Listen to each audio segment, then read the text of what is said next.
ሰላም ጤና ይስጥልኝ ቤተሰቦቼ ዛሬ የምነግራችሁ ነገር ሁላችንም ሊያስደነግጥ ይችላል። አብርሽ በመጨረሻም ዝምታውን ሰበረ። ማንም ሰው እኔና ሩታን መለያየት አይችልም ሲል በከፍተኛ ቁጣና በቁርጠኝነት ተናገረ። በመካከላቸው ምን ተፈጠረ? እነማን ናቸው ሊያሰላቹት የሞከሩት? አብርሽም እንዲያስቆጣው ትልቁ ሚስጥር ምንድነው?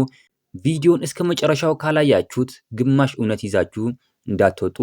በተለይ መጨረሻ ላይ አብርሽ ለሁላችሁም ያስተላለፈው አስገራሚ መልእክት አለ። ወደ ዝርዝሩ ከመሄዳችን በፊት ግን ለዚህ ጥንዶች ያላችሁን ፍቅር ላይክ በማድረግ ግለጹላቸው።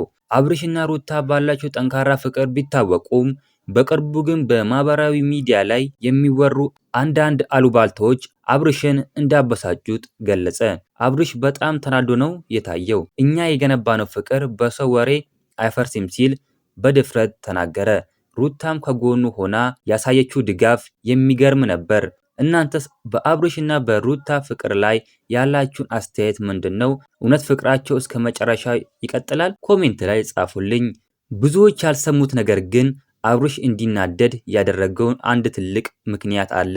አንዳንድ ሰዎች በመካከላቸው ገብተው ግንኙነታቸውን ለማበላሸት ጥረት ሲያደርጉ እንደነበር ታውቋል።